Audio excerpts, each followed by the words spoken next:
환영합니다.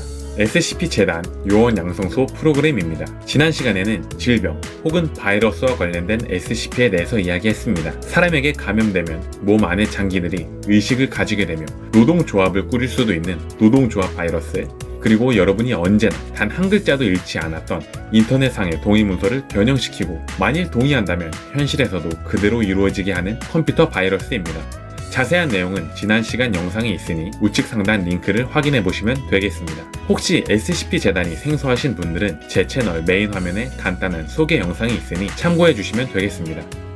특별히 처음 오시는 분들을 위해서 여성 게스트도 모셔서 녹음하고 함께 제작했습니다. 아직 SCP-재단을 접하신 지 얼마 안 된 분들을 위한 소개 영상이지만 재미있게 만들려 노력하며 NG 녹음도 삽입했습니다. 개인적으로 정말 재미있게 만든 영상이니 기존 팬분들도 시청하시면 좋을 것 같습니다. 요즘은 한국어 위키에서 탄생한 작품을 주로 다루고 있습니다. 저번에 말씀드렸다시피 아무래도 외국에서 쓰여지고 번역된 작품을 읽는 것보다는 우리나라의 작가들이 직접 우리말로 쓴 작품들이 개인적으로 더 와닿고 재미있습니다. 오늘도 역시 한국어 위키에 올라온 작품을 이야기해보겠습니다. 이번에는 조금 무겁고 어두운 내용을 다뤄보겠습니다. 하지만 피와 폭력이 난무한다거나 무서운 내용은 아닙니다. 어떻게 보면 조금 안타깝고 슬퍼지는 내용일 수도 있겠습니다. SCP 소개에 앞서 주절주절 이야기가 많으니 바로 SCP 내용으로 가고 싶으신 분들은 아래 시간으로 가주시면 되겠습니다. 여러분이 평소에 살면서 느끼는 감각, 감정들은 다른 사람과 소통하는데 아주 중요한 역할을 합니다. 우리가 느끼는 감각과 감정들은 다른 사람과 나누며 서로를 이해할 수 있는 수단입니다. 우리는 이것을 공감이라고 부릅니다. 이 공감 능력은 세상을 살아가는데 참 중요한 능력입니다. 많은 사람들이 재미있게 본 영화를 보고 여러분도 재미있다고 느끼고, 다른 사람들이 맛있다고 느끼는 음식을 여러분도 맛있다고 느끼며 그 생각을 나누는 일들은 모두 여러분이 공감 능력이 있기 때문에 가능한 것입니다. 이런 공감 능력이 없는 사람들을 우리는 사이코패스, 소시오패스라고 부릅니다. 어떤 경우에는 아예 공감을 시도할 수 있는 기회조차 없는 경우도 있습니다. 만약 여러분이 미국에 한 번도 가본 적이 없다면 아무리 미국 드라마를 많이 보고 미국 관련 유튜브를 많이 본다고 해도 실제 미국에 가본 사람들, 살고 있는 사람들과 미국 문화에 대해서 깊이 공감하기는 어렵겠죠. 하지만 공감 능력이 너무 뛰어나다면 그건 나름대로 편안한 인생을 즐기기에 어려움이 많이 있습니다. 바로 오늘의 첫 번째 SCP처럼 말이죠. 오늘 이야기할 SCP들은 모두 공감과 관계가 깊은 변칙개체들입니다. 서론이 참 길었습니다. 자신의 의지와 상관없이 공감이 붕괴된 상태로 정말 힘들고 어려운 삶을 살아가고 있는 인간형 변칙개체들에 대해서 소개합니다. 첫 번째 불쌍한 SCP부터 만나보시죠. SCP-072KO, 별칭 절대미가, 등급 유클리드. SCP-072KO는 20대 후반의 인간 남성입니다. 키는 165cm, 몸무게는 45kg으로 키와 몸무게가 평균 수준보다 한참 모자랍니다. 이 변칙개체는 항상 우울함에 빠져있는 극심한 우울 장애를 앓고 있기 때문에 정기적으로 상담을 받고 일주일에 한 번씩 정신과 진료를 받으며 심지어 약물 치료도 필요합니다. 왜 이렇게 항상 우울하게 지내고 있을까요? 바로 고기를 먹지 못하기 때문입니다. 그럼 다음 SCP에 대해서 죄송합니다. SCP-072KO는 고기, 즉 척추동물의 조직을 섭취할 시에 그 대상이 가지고 있던 기억을 읽어내고 습득하는 능력이 있습니다. 섭취한 동물과 생물학적 관계가 멀수록 해석이 어렵다고 묘사됩니다. 즉 인간과 비슷한 원숭이나 아니면 같은 포유류인 소, 돼지 등의 경우에는 쉽게 해석되지만 고등어, 참치 같은 어류나 치킨 같은 조류는 비교적 해석하기 어렵다고 합니다. 또 인간이 인지할 수 없는 자극, 예를 들어 초음파, 적외선 같은 파장은 인지할 수 없습니다. 반대의 경우에도 마찬가지로 인간이 인지할 수 있으나 해당 동물은 인지할 수 없는 자극은 받아들여지지 않습니다. 즉 생명인 동물을 섭취할 경우에는 SCP-072KO도 색을 인지할 수 없습니다.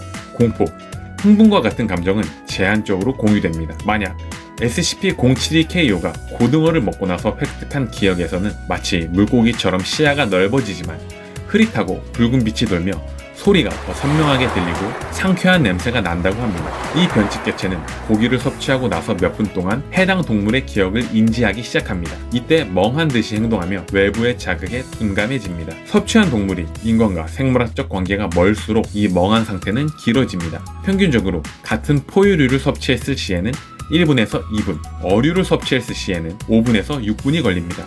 또 너무 적은 양을 먹었을 경우에는 아무런 일도 일어나지 않는 것으로 보아 SCP-07DKO가 먹은 고기의 맛과 향을 느껴야지만 이 현상이 일어나는 것으로 추정됩니다. 그래서 SCP-07DKO는 자발적으로 모든 육류를 섭취하지 않습니다. 고기를 먹이려는 모든 시도에 극도로 적대적인 반응을 보입니다. 아마도 자기가 섭취하게 된 동물이 사망할 때의 기억까지 받게 때문으로 보입니다. 저 같아도 제가 고기를 먹을 때마다 그 고기가 도축되는 기억이 머릿속에 떠오른다면 끔찍할 것 같네요. SCP-07DKO는 대한민국 창원시의 정신병원에서 발견되었습니다. 반복되는 육류 섭취 거부 및 섭취 이후의 이상 행동 그리고 이에 따른 극심한 우울 증세 때문에 대상의 가족이 대상을 격리병동에 입원시켰습니다. 정신병원에 정신과 의사로 위장 근무하고 있던 SCP-재단의 요원이 대상과 상담하고 간단한 실험을 한 결과 대상이 변칙 존재임을 밝혀냈습니다. 이렇게 크게 위험하지 않고 해를 끼치지도 않으며 불행한 삶을 살고 있던 SCP는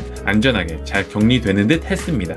하지만 언제나 나쁜 우리의 SCP-재단은 이 변칙개체의 특성을 활용해서 정보를 입수하려는 시도를 했습니다. 최대 일주일에 한 번씩 재단 내외의 요주 인물에게서 채취한 조직을 자백제와 함께 SCP-07DKO가 먹도록 하여 그 기억을 알아내는 끔찍한 일을 자행했습니다. 다행히도 윤리위원회에서 이 실험을 주도한 박사를 제재함으로써 잔인한 인육 섭취에서 해방될 수 있었습니다. 이제 다음 SCP에 대한 이야기입니다. 이번 변칙개체는 누구에게도 사랑받거나 공감을 받지 못하는 불행한 삶을 살고 있는 사람입니다.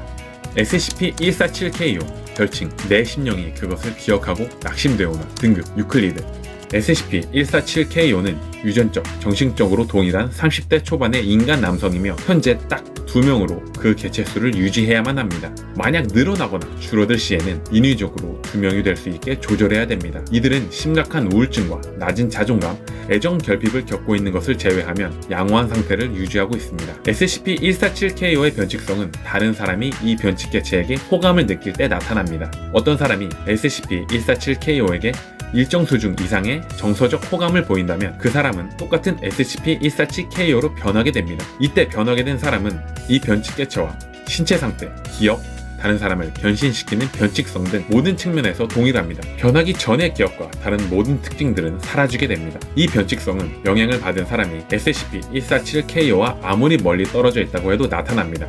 변이는 즉각적으로 나타나며 대상의 신체에만 영향을 끼칠 뿐 의복이나 액세서리 같은 기타 사항까지 맞춰서 변화하지는 않습니다. 이렇게 생성된 SCP-147KO는 자신에게 호감을 가지는 사람을 변이시킨다는 사실을 경험적으로 인지하고 있습니다. 그렇기 때문에 본인 스스로를 아주 끔찍하게 싫어하며 계속 우울해합니다. SCP-재단은 현재까지 SCP-147KO로 인해서 발생한 변이가 총 3684건으로 기록했습니다.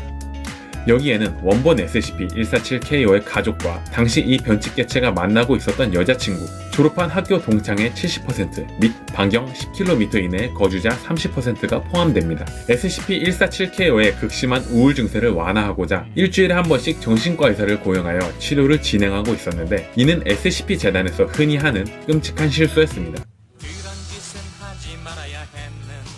이 정신과 의사도 SCP-147KO의 변칙성으로 인해서 변이하게 되었고 재단에 의해서 제거당하고 순직 처리되었습니다. 이러한 변칙성 때문에 SCP-재단에서는 SCP-147KO를 대상으로 한 실험이나 상호작용을 할 때 반드시 직접 접촉하지 않고 인공지능 시스템을 활용합니다. 또한 재단 인원이나 다른 인간형 SCP를 포함한 모든 인간과의 접촉을 엄격하게 금지하고 있습니다. 오롯이 단 2명의 개체만 존재하도록 하여 그 둘을 같은 방에 격리시켜 놓습니다. SCP-147KO는 단 둘이서 외롭고 쓸쓸하게 다른 사람과는 아무런 대화도 접촉도 심지어 만나보지도 못한 채 살아가고 있습니다. 오늘 준비한 SCP 이야기는 여기까지입니다. 재미있으셨나요? 정상적으로 사람들과 공감하고 교감하며 살아가는 일이 얼마나 감사하고 행복한 일인지 알게 해주는 SCP들이었다고 생각합니다. 저는 여러분과 더 소통하기 위해서 항상 준비하고 있으니 댓글 남겨주시면 답변해드리도록 하겠습니다. BGM이 너무 무겁고 어둡다는 의견이 있어서 마지막 영상인 바이러스 영상과 이번 영상에서 조금은 밝은 분위기의 배경음악을 넣어봤습니다. 여러분이 말씀해주시는 의견은 다 열심히 살펴보고 있으니 혹시 다른 건의사항이나 의견 있으시다면 댓글로 남겨주시면 좋겠습니다. 충분히 검토해보고 수용할 수 있는 부분은 수용해서 더 여러분이 만족하는 영상을 만들도록 하겠습니다. SCP 재단은 픽션으로 누구나 참여할 수 있습니다. 아래 링크를 확인해 주시기 바랍니다. 구독과 좋아요는 다음 프로그램 제작에 큰 힘이 됩니다. SCP에 대한 아이디어나 의견이 있으시다면 댓글을 남겨주시기 바랍니다. 감사합니다.